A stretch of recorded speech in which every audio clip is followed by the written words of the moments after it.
So, Bezat Hashem, guys, it's Kula Mitzvot. Once again, we're going to be done in time for Ivrid. Thanks to Elevate for sponsoring as usual, and thank you guys for showing up. This week's Parashat is Parashat Vayera. There's really a lot that can be discussed about the Parashat. There's so much that happens, but I'm only going to highlight the tests. Avraham has his final tests. They're gifted with the son Yitzchak, and really, if we wanted to just spend the entire class just going superficially over the parasha and analyzing just the basic storyline, we could. But whatever, in line with what we do, we'll tone in and zoom in on one small sequence and try to apply something small to our lives that we can enhance and grow from. Part of a theme of this week's parasha, and also last week, anytime we deal with Avraham Avinu, is chesed. We spoke about it last week in depth, is this idea of caring about others, doing for others beyond just ourselves. And the parasha begins highlighting Avraham Avinu's level, his misirut hanefesh, his dedication to the mitzvah of chesed, where a few days after his Brit Milah, still not yet healed, he was sitting by the door in the heat of the day, looking for guests so that he can invite people into his home and fulfill the mitzvah of hachnasat orchim. One of the mitzvot is it's a derivative of chesed, but the idea is inviting people. Bingo. Hosting. Inviting people to our home is a fundamental principle in these parshiot. We learn from Abraham. It's a derivative of chesed, of caring about others, being open, being mindful. Of course. Okay. So us, in our societies, our hachnasat orchim, our gatherings, end up becoming with family. No? Becoming with family, we get together in a group settings with our family. But the epitome of hachnasat orchim is hosting someone who has nowhere else to be, who is in theory like he's poor. He could be very rich. But if someone's traveling, a traveling salesman, someone's out of town, doesn't have a place for a meal, inviting them to our home and making them feel comfortable. In Israel, Baruch Hashem, they really do amazing at it. Anyone who spent time in Israel, think about our rabbanim, our rabbis in Israel, think about everyone else. The whole system, the culture there is invite strangers into your home, make them feel comfortable. In New York it's less, but it still exists a lot as well. But the idea is, it's an underlying element of chesed, of caring about others, being kind, meaningful, caring to other people's needs and wants. So the parasha begins with Avraham and his display of hachnasat orchim, where he invites the three. The Midrash tells us they were angels, or the Torah tells us they were angels, but they were disguised as Arab merchants. He invites them into their home, and then a little bit less popular story in the same parasha, a few psukim later, talks about Lot. Lot was Abraham's nephew, if I'm not mistaken. He was also with Abraham, but there's a saga, there's an episode that occurs where they distance themselves from one another. It happened last week and continues into this week. Lot ends up moving to Sodom. Sodom was notorious for their hatred of chesed. They were anti the idea of hachnasat orchim. They didn't want guests. They were cruel. They were evil. They were wicked. It was. Think of Las Vegas. When we think of Las Vegas, that was what Sodom was like, with promiscuity, with lust, with the anti-chesed, pushing away guests. That was Sodom. And Lot, related to Avraham, lived in this city. And there's a pasuk that says, Vayar Lot vayakom likratam.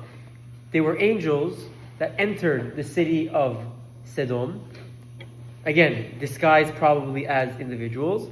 But Lot, there was a policy, there was a law in Sodom. You're not allowed to host. We have a quote-unquote gated community.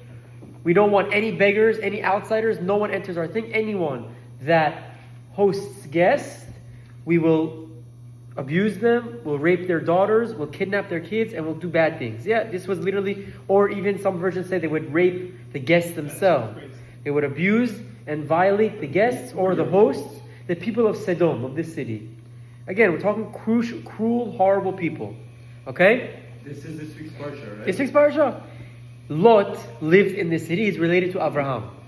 And he sees these people looking for a place to go, and he knows that no one's going to invite him.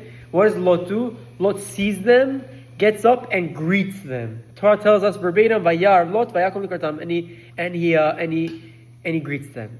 Now, there's a very simple question that the Bet Halevi asks. He says, I don't understand. The parasha began with Avraham, him doing Hachnasat Orchim, inviting guests, bringing people into the home, and we praise him, and we learn from him, and we teach from him, and all of the Divre Torahs are about him, and we grow from him. But then fast forward a few lines, Lot also gets up, greets them, but there's very little literature. There's very little Divrei Torah, very little excitement about Lot also doing this mitzvah of Hachnasat Orchim, of inviting in and hosting people in Sodom. And the Bet Halevi asks, what's going on here? Lot also did Mesirut Nefesh, just like Avraham was after his Brit Milah and did it when he was in pain. Lot also knew what was at stake. He knew the risks were, if I host, that my daughters are going to be taken captive and be violated. He knew that's what they did in Sodom. Nevertheless, he still did it, and he brought in the guests. But the Bet Halevi asks, what's the difference? How come by Avraham we highlight and we speak it out and we're excited, as opposed to Lot, there's not much literature, there's not much excitement around it, yeah? You have an idea? So the Bet Halevi says something fascinating. He says, by Avraham, they appeared to be like regular Arab merchants. Arabim, people that were journeying from one place to another on a journey for business or whatever it was. No mention of angels. Okay? But nevertheless, Avraham went out, greeted them, and treated them like royalty. These random merchants, the Torah tells us that he highlighted and he went above and beyond the call of duty to give them and cater to them and pamper them like you would to an angel or a royal king. Good? However, by Lot, from the onset, says the Bet Halevi according to the Midrash, from the onset they already appeared as royal people, as angels, whether literally angels or not tonight's discussion, but they appeared not as regular merchants, but they appeared as important, significant, impactful VIPs. So the Bet Halevi says, therefore, to host an angel is a no-brainer. To host Donald Trump is a no-brainer. Obviously, I want that honor. But to host some random other person, you think twice. So the Bet Halevi explains that Lot didn't have as big of a test because he was a very important person. You can tell they were VIPs. That's the Bet Halevi's explanation based on the Midrash. It's a big zechut. How is it fair, though, that he didn't have the same test? Very good. So I'm not going to speak about that, but I'm going to highlight an interesting outlook that I think we can apply to our lives, and we'll try to get back to that at the end. It's a good question. Just to answer your question first, so I don't forget. They weren't being tested on the same thing. Meaning, the question isn't how come Lot's ending was different than that of Avraham. The question is, why do we make a bigger deal about Avraham versus Lot? You get it? So I don't care about the result. I care about us as people. Why do we focus more on Avraham versus Lot? And Bet Halevi answers, because Avraham did above and beyond for people that were simple looking. Lot accepted people, albeit it was in a neighborhood that they threatened to kidnap his daughters and violate them, and he did sacrifice a lot for it, but it was a bigger reward, it was a bigger honor. So I'm going to say a story with that they say about Ibn Ezra, one of the big Chachamim, big commentators on the Torah. I'll try to say quick so we can wrap up in time so everyone can get to the next places on time. The Ibn Ezra was traveling. Okay, Ibn Ezra is a massive Talmid Chacham. He has a commentary on all of the Torah, I think also on Tanakh as well. Really, really, really specific, nuanced. He focuses and tunes in to the words, and he highlights very, very what people think are simple, yet deep and impactful understandings just by the Peshat, by understanding the text given at face value. Big Talmid Chacham. Also, he was very, very beautiful, had beautiful poetry and a beautiful literature. Big, very, very big person in our tradition.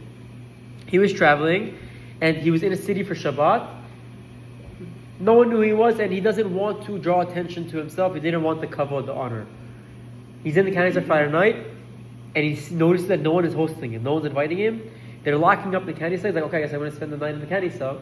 And lo and behold, there's some poor, simple person says, I noticed you have nowhere to go. Do you want to come to us? I have very little food, but by all means come. Sure. He came. He said yes, and he went. And it was a very simple, down-to-earth person, didn't live lavishly, really, really relatively poor. Invited into his house, husband and wife, few kids with the Ibn Ezra. They didn't know it was this big rabbi. But they made do. He ate less, she ate less, the kids ate their own thing, and they had enough for one more portion, one more meal. They fed him, he ate, very good. The Ibn Ezra then asks, can I please have more food? The wife gets nervous, looks at the husband signals, bring it, it's okay. They start now tapping into tomorrow's food. Again, it's not Great Neck 2025. We're talking many years ago, not everyone had unlimited food in the freezer. They were simple people who were relatively poor.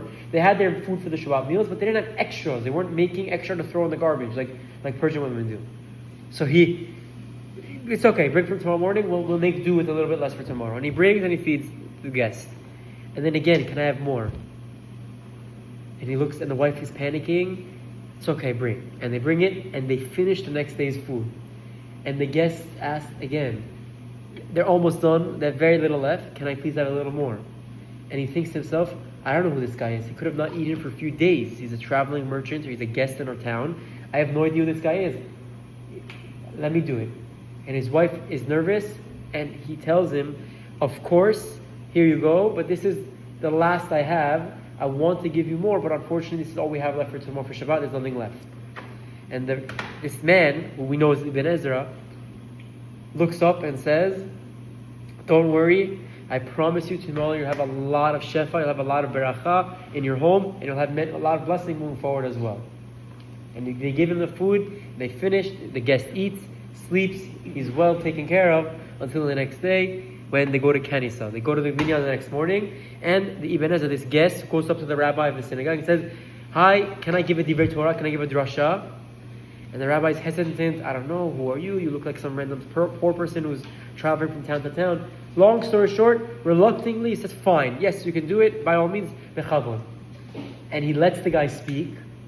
He invites him to speak. And they're all mind blown. They're all completely in jaw drop, in shock, like this was the best thing we ever heard in our lives. They all come to get berachot. They realize this guy's a massive rabbi. The rabbi comes to get a bracha from him, and the rabbi asks, I'm sorry, I didn't ask until now, but what's your name? And the guy looks up and he answers, Avraham ibn Ezra. I'm Avraham ibn Ezra, his name. And immediately everyone's eyes open wide, and this is the Ibn Ezra, this is the big rabbi in our generation. I can't believe he's here. And off the bat, everyone gets up there and says, I'm ready, come to my house for lunch, come to my house for dinner, from Rav and Malka, come to us, we have the nicest china.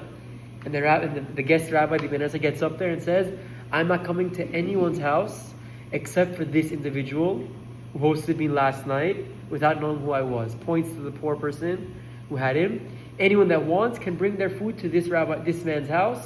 I'm going to be there. He is my stay.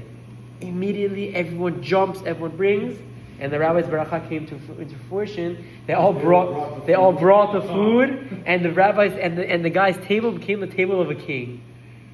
The idea is it's a nice story. It's like our Thanksgiving dinner. Yeah, it's a nice story. We smile from the story. Why am I highlighting it?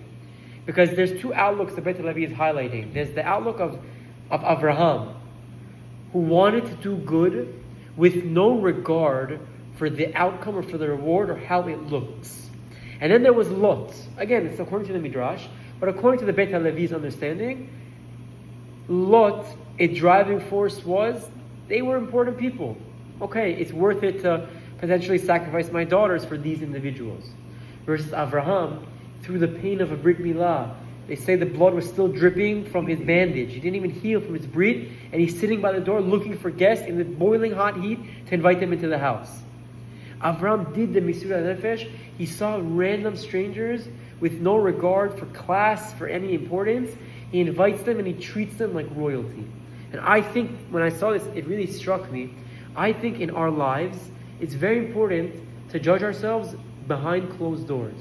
Meaning, when people aren't looking, people aren't watching, without any individual who can comment or can see or any credit can be taken, how do we behave when no one's watching? How do we react when it's not an opportunity to get honor or respect or gain kavod in people's eyes. That's what separates Avraham from Lot, amongst many other things. But in this idea, that was the difference as a Bet Levi. And I think it's important for all of us that obviously it goes without saying that even if we do good things for the ulterior motives, the Gemara says, we talk for even for not the right sake, we do something, it's good. Eventually do it for the right sake. Do it for the wrong reason, come to a shiur for the paupers, eventually you'll come and go to the Shar Achim when there's no food being served. That's fine. But I think as we mature and grow older, we need to work on ourselves and work on this element of arrogance and kavod and honor, where I don't want honor, I don't want kavod, I'm not looking for respect. I'm doing chesed, I'm doing mitzvot, I'm kind because the Torah wants me to. I'm inclusive, I have my group of friends, I'm fine, but not always, but often I'll open the circle and invite people that are less, or I'll go out of my way to make people feel happy and feel comfortable, because that's what the Torah wants me to. No one will see, no one will know. I'm doing chesed, I'm being kind, I'm doing the right thing, merely and purely for the sake of, that's the right thing to do. And it's not easy. No one is saying it's easy, but it's something we have to train ourselves on.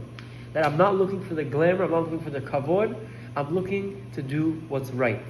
We do it in private and we do it in public. And don't worry, the Mishnah Pirkei Avot says us, someone who runs away from the kavod will chase him. So it's also a segula to get the respect and honor you deserve, but that's not why we do it. We do it because the Torah asks us and dictates from us to do it, and it makes the world a better and cleaner place.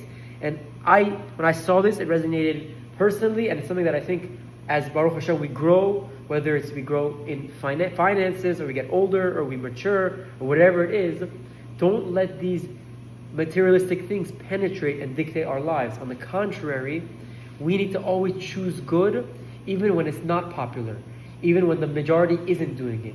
But we need to have our values, be aligned correctly, and do what Hashem wants, and that way we'll be like Avraham, as opposed to like Lot, who both did the same mitzvah, but for completely different reasons, according to Ben Levi. Chazak Baruch, guys, thank you for coming. It's Kula Mitzvot.